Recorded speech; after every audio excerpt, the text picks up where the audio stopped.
8 months ago, my dad passed away and life hasn't been the same since.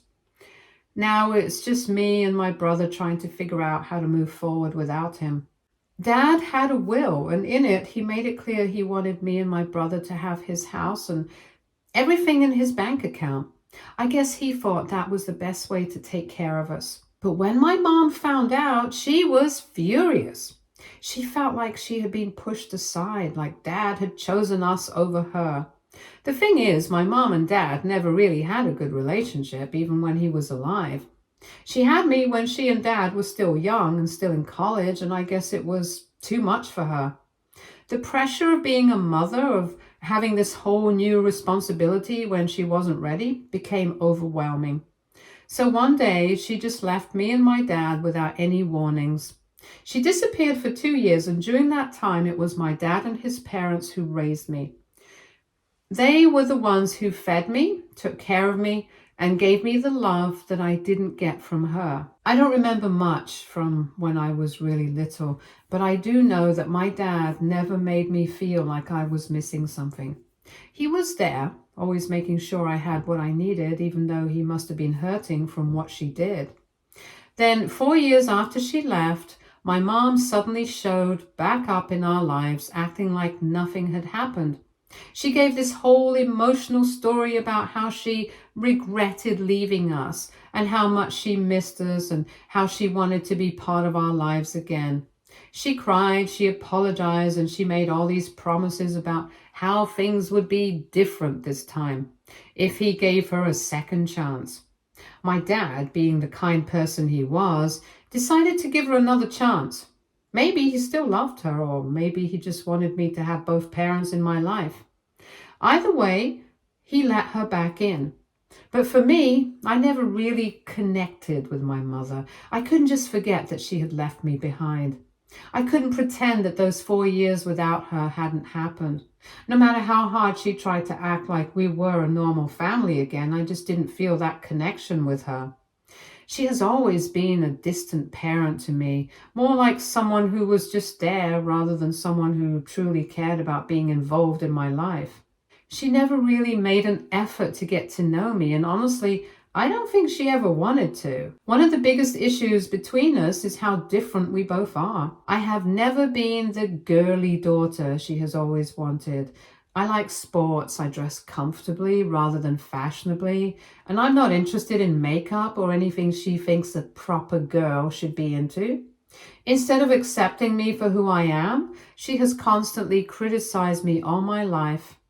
In the past, she would roll her eyes when I wore baggy clothes, make snide comments when I spent too much time playing outside, and complain to my dad about how embarrassing it was that I wasn't more ladylike.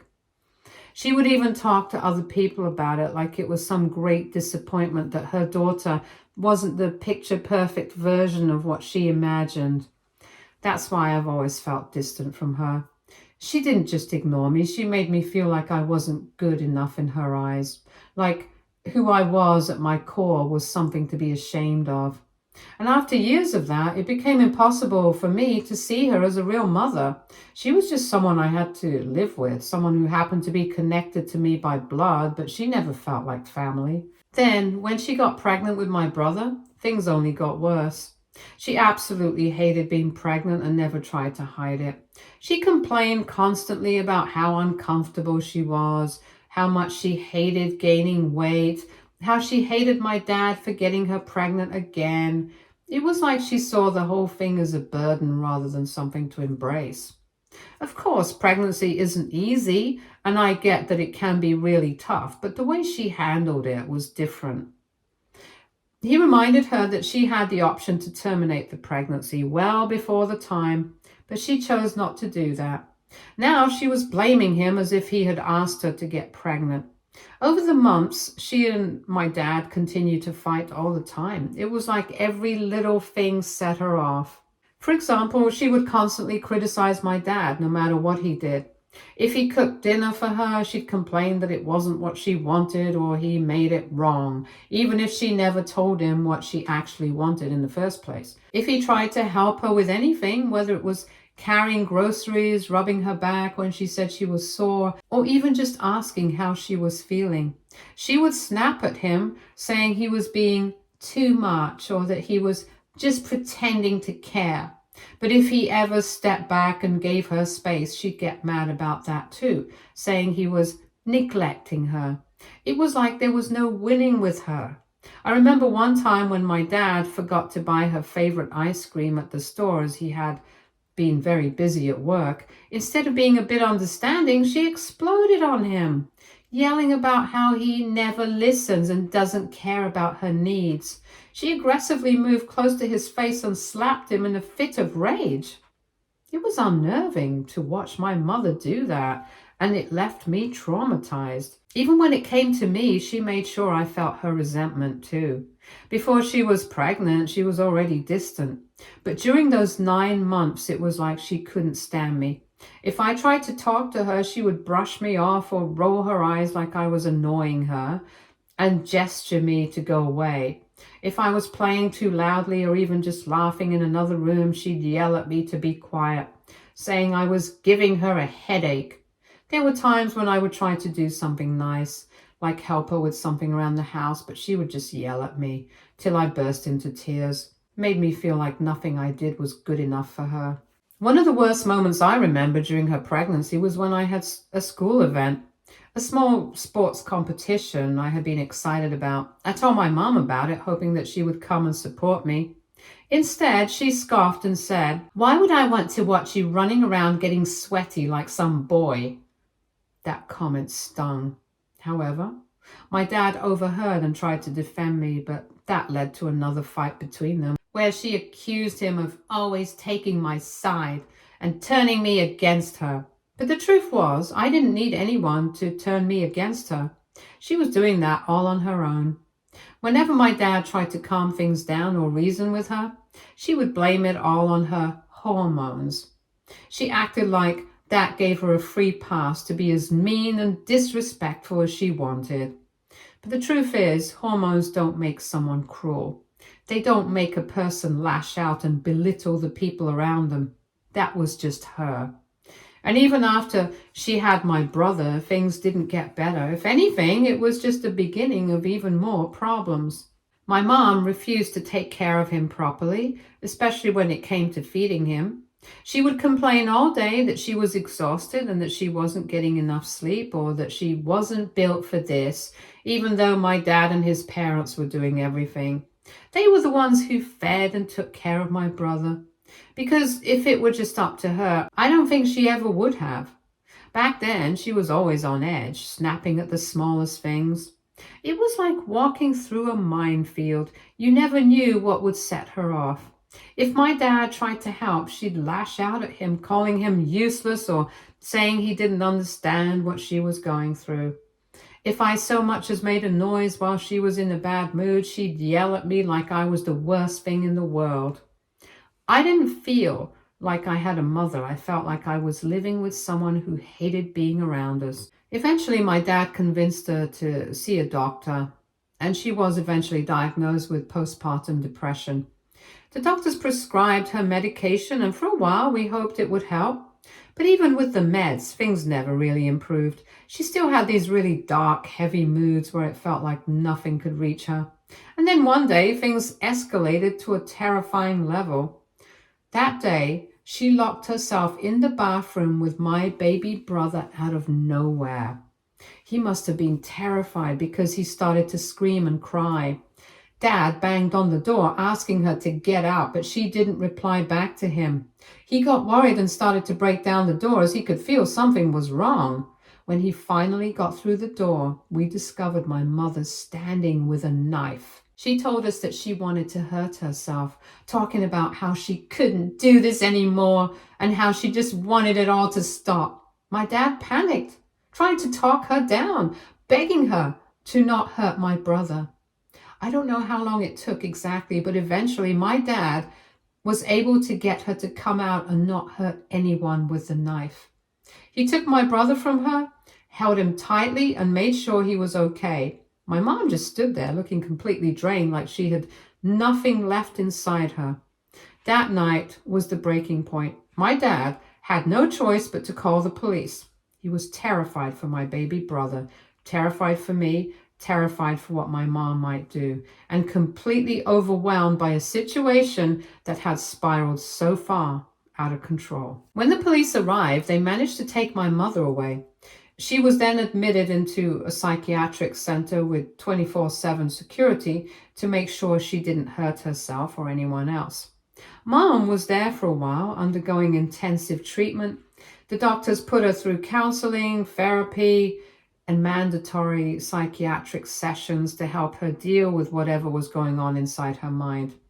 It wasn't just about medication anymore. It was about making sure she was stable enough to function again.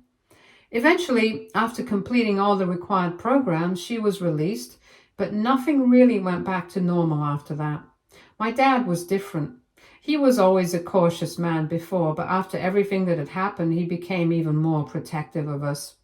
He didn't trust my mom to be alone with me or my brother, and honestly, I don't blame him.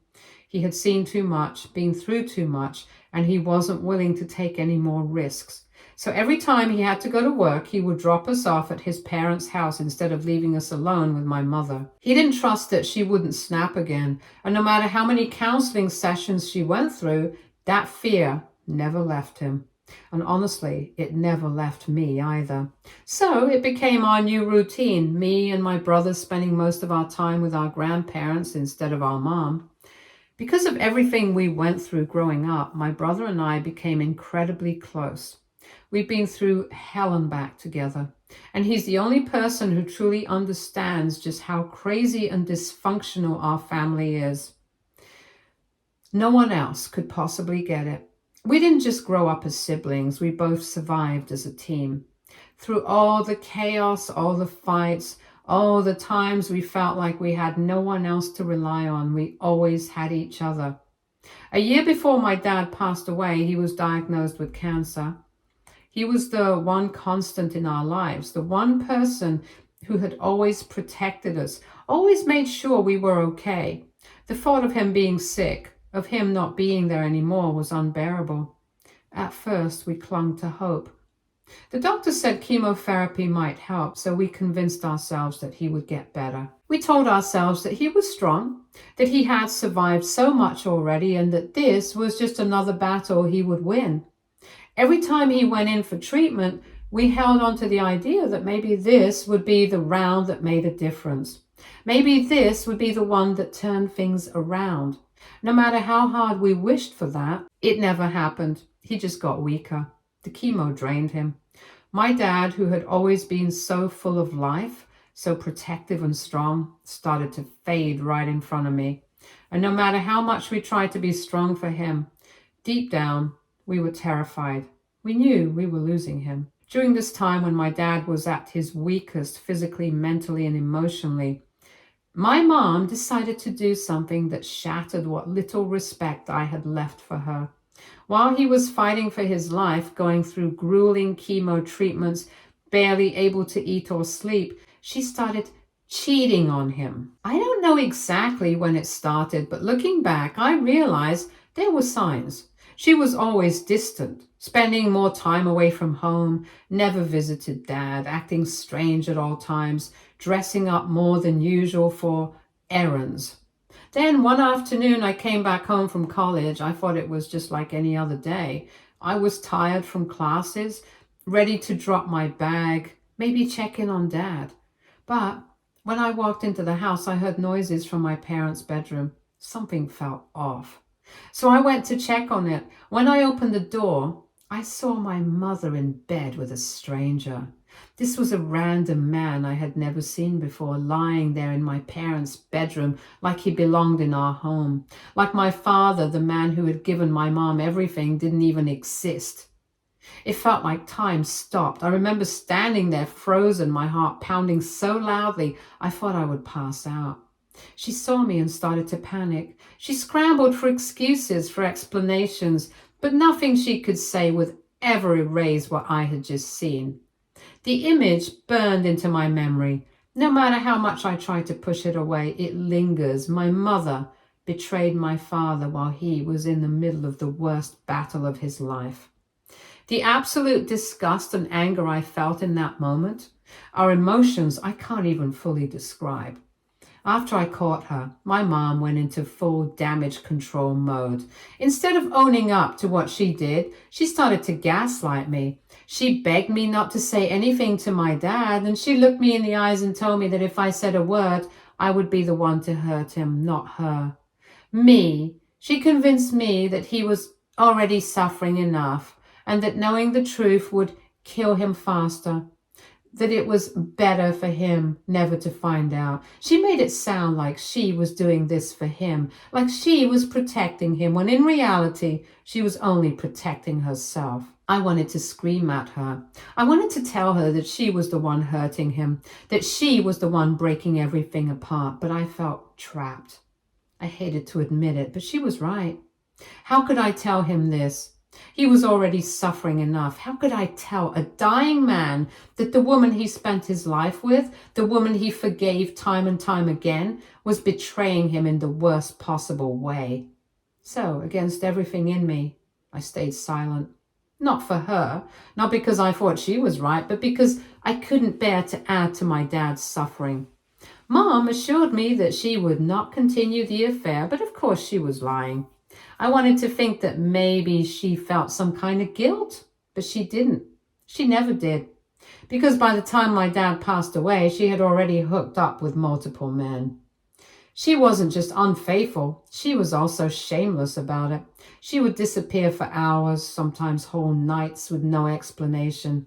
She'd come home smelling like men's cologne, hungover, her lipstick smudged, her hair a mess. I knew exactly what she was doing, and every time I looked at my dad, frail and tired, barely holding on, it made me sick. She had no respect for him, no love, no decency. While he was fighting for his life every day to survive, she was sneaking around behind his back, betraying him over and over again. This is exactly why I felt a sense of relief when I found out that my dad didn't leave her anything in his will. She didn't deserve a single thing, not after everything she had done behind his back. She had already taken so much from him while he was alive, so the fact that she was completely cut out of his will felt like justice.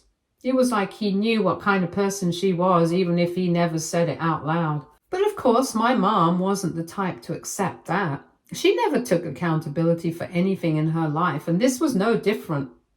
Even though my dad legally left everything to me and my brother, she still tried to weasel her way back in. This year, I finally graduated and landed a good job, but my brother is still a minor. Hence, my mother pressured me, urging me to let her live in the house even though she had no legal right to it, at least until my brother went off to college. She argued that this was our family home and that she had every right to stay there even though Dad didn't leave her the deed. She acted like it was some huge injustice, like she was being wronged, when in reality she was the one who had wronged us over and over again. She tried to guilt trip me, saying that my brother needed her and that kicking her out would tear the family apart. I was okay with letting my mom stay in the family house for the time being, not for her sake, but for my brother's. I didn't want to uproot his life while he was finishing school. As much as I despised my mother's behavior, I wasn't going to make things harder on him. But ever since Dad passed away, my mom has stopped pretending to be anything other than who she really is. She doesn't even try to hide her dating life anymore. Before, she at least had the decency to be secretive about it, sneaking around like she knew it was wrong. But now she just doesn't care. She brings new men around the house like it's nothing. Different faces every few weeks, sometimes even days. She parades them around openly as if she's a teenager who just discovered dating, completely oblivious to how it affects my brother. He hates it, probably even more than I do. He's the one who wakes up every morning, walks into the kitchen half asleep, only to find some random man making coffee or sitting at the table like he belongs there. He has told me that he doesn't even feel comfortable in his own home anymore because it doesn't feel like a home after his dad passed away. He says it feels more like a cheap motel with a revolving door of strangers, men who come and go without a second thought. This week, my mom took things to a whole new level. Without even telling my brother, she packed her bags, left him alone in the house, and went off on a vacation with her newest boyfriend to Vegas. Because, of course, that's exactly the kind of impulsive, reckless thing she always does. At first, we didn't think much of it. She had been disappearing with random men so often that it wasn't even surprising anymore. But then, out of nowhere, we saw her recent social media post. There she was, smiling in a white dress, standing next to some man we had never seen before, with a cheesy caption announcing that she had just gotten married. My eyes widened in shock as I couldn't believe it. She had actually gotten married to this guy just months after my dad passed away. She didn't even have the decency to wait for a while. My brother and I were furious that she got married without even informing us. No conversation with us, no warning, not even a heads up. And if that wasn't bad enough, she actually had the nerve to call us later that day, where she went on and on about how proud she was of her second marriage, talking about how she had finally snatched a good man. Then, in the most nauseatingly cheerful tone, she told us that he was going to be our new stepdad. I almost gagged. The absolute audacity of this woman to try and force this complete stranger into our lives, as if we were supposed to welcome him with open arms. As if our dad, the man who raised us, who sacrificed everything for us, was just some old chapter she could close and move on from without a second thought. Not even a full day after getting married, this man, this complete stranger, moves into our house like he owns the place. My brother, still reeling from the shock of Mom's sudden marriage, comes home from school and finds boxes and boxes of Dad's things outside on the pavement. His clothes, his books, his framed photos, his personal belongings, all of it just thrown outside like trash. He rushed inside looking for an explanation and noticed that out in the backyard, Mom and her new husband were burning some of Dad's belongings. He screamed at them to stop, but Mom had the nerve to act surprised, like she didn't know why he was so upset. Her new husband just scoffed and shouted back at my brother that he had thrown away all those boxes and was burning the rest of Dad's belongings because he didn't want to live in a house full of a dead man's things. He looked at my brother dead in the eye and sneered, "You need to get over your grief and move on, boy. Your real dad is here now." That was the moment my brother snapped. He lunged at him, fists clenched, ready to beat the hell out of the man. But Mom intervened and defended her husband. She told my brother that he was overreacting over meaningless things. Since I've learned the truth about everything, I want to kick my mother and her new husband out of the house. Would I be an a-hole if I did? Update 1. I appreciate every single one of you who took the time to respond. Hearing your thoughts and perspectives has helped me feel more confident in handling this situation. I think the reason that my dad never divorced my mother even after everything is because my dad was always the kind of person who believed in family, no matter how much pain it brought him. He never wanted my brother and me to grow up without both parents, and I think deep down he always hoped that she would change one day. He loved us too much to risk losing us in a messy divorce, especially when we were younger. I also think that once he got sick, it became less of a priority. At the time, he was just focused on trying to survive. Also, the only reason I ever agreed to let my mother stay in the house was because my brother was still a minor and I didn't want to make his life more unstable. I figured that as long as he was still in school, it was better for him to stay in a familiar environment rather than dealing with even more chaos. But after what just happened, I will make sure that she's not staying at our house for much longer. I'll keep you all updated as things move forward. Update 2.